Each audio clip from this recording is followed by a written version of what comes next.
Hey guys, welcome to Ramya recipes Tamil. இன்றைக்கி நம்ம பார்க்க போகிற ரெசிபி ஸ்டஃப்டு மிளகாய் பஜ்ஜி தான் ஃப்ரெண்ட்ஸ் பார்க்க போகிறோம். வீடியோக்குள்ளே போகிறதுக்கு முன்னாடி ஒரு அன்பான வேண்டுகோள் ஃப்ரெண்ட்ஸ், நம்ம சேனலை சப்ஸ்கிரைப் பண்ணாத நண்பர்கள் சப்ஸ்கிரைப் பண்ணிக்கோங்க. இப்போ வாங்க பஜ்ஜி எப்படி செய்யலான்னு பார்க்கலாம். இப்போ பஜ்ஜி மிளகாய் எடுத்து வச்சுருக்கேன், இதை கட் பண்ணிக்கலாம். மிளகாவை கட் பண்ண சொல்ல முழுசாக கட் பண்ணிடக்கூடாது, 1 இன்ச் அளவுக்கு விட்டு கட் பண்ணுங்க. இப்போ மிளகாய்க்குள்ளே இருக்கிற சீட்ஸ் எல்லாம் ரிமூவ் பண்ணிக்கலாம்.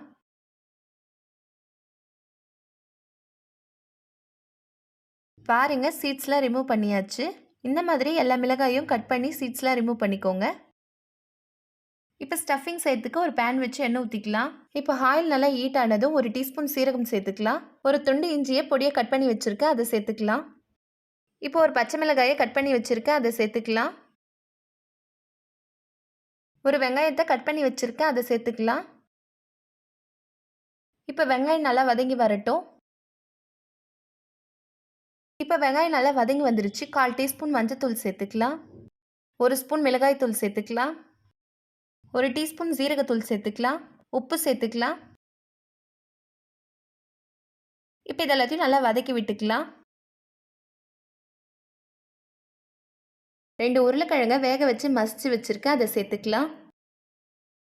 இப்போ உருளைக்கிழங்கு மசாலாவோட நல்லா சேர்ந்து வரட்டும்.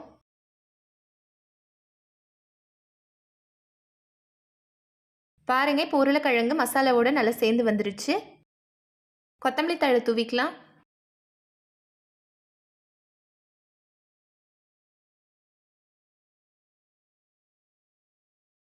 பாருங்க, மிளகாய் பஜ்ஜிக்கு தேவையான ஸ்டஃபிங் ரெடி ஆயிடுச்சு. இப்போ நம்ம கட் பண்ணி வச்சிருக்க மிளகாயில் நம்ம ரெடி பண்ணி வச்சிருக்க ஸ்டஃபிங்கை வச்சுக்கலாம்.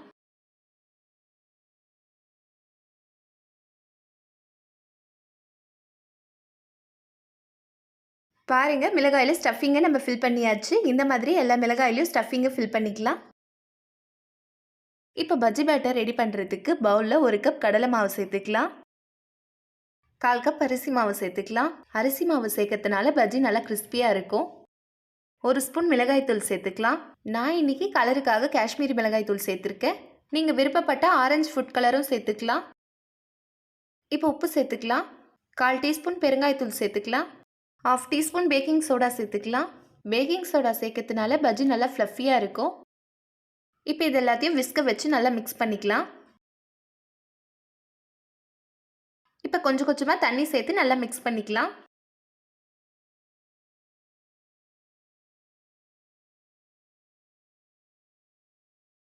பாருங்க, பஜ்ஜி மாவு இந்த கன்சிஸ்டன்சியில் தான் இருக்கணும். இப்போ பஜ்ஜி போடுறதுக்கு கடாய் வச்சு எண்ணெய் ஊற்றிக்கலாம். இப்போ மிக்ஸ் பண்ணி வச்சுருக்க மாவில் நம்ம ரெடி பண்ணி வச்சுருக்க மிளகாயை சேர்த்து நல்லா டிப் பண்ணிக்கலாம். மிளகாயில் மாவு எல்லா சைடும் படுற மாதிரி நல்லா டிப் பண்ணிக்கோங்க. இப்போ எண்ணெய் நல்லா சூடாயிடுச்சு. நம்ம டிப் பண்ணி வச்சுருக்க மிளகாயை சேர்த்துக்கலாம்.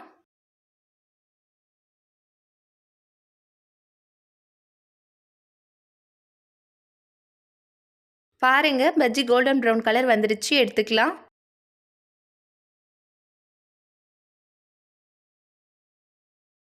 அவ்வளோதான் ஃப்ரெண்ட்ஸ், நம்மளோட ரொம்பவே சூப்பரான ஸ்டஃப்டு மிளகாய் பஜ்ஜி ரெடி ஆயிடுச்சு. மிளகாய் பஜ்ஜியை சாதாரணமாக செய்கிறத விட இந்த மாதிரி ஸ்டஃபிங் வச்சு செஞ்சிங்கன்னா நல்லா டேஸ்ட்டாக இருக்கும். நான் ஆல்ரெடி ஸ்டஃபிங் இல்லாமல் மிளகாய் பஜ்ஜி ரெசிபியை போட்டிருக்கேன். அந்த வீடியோட லிங்க்கை கீழே டிஸ்கிரிப்ஷன் பாக்ஸில் தரேன், போய் பாருங்கள் ஃப்ரெண்ட்ஸ். இந்த வீடியோ உங்களுக்கு பிடிச்சிருந்ததுன்னா லைக் பண்ணுங்கள், கமெண்ட் பண்ணுங்கள், ஷேர் பண்ணுங்கள். மறக்காமல் எங்கள் சேனலுக்கு சப்ஸ்கிரைப் பண்ணுங்கள். தேங்க்யூ.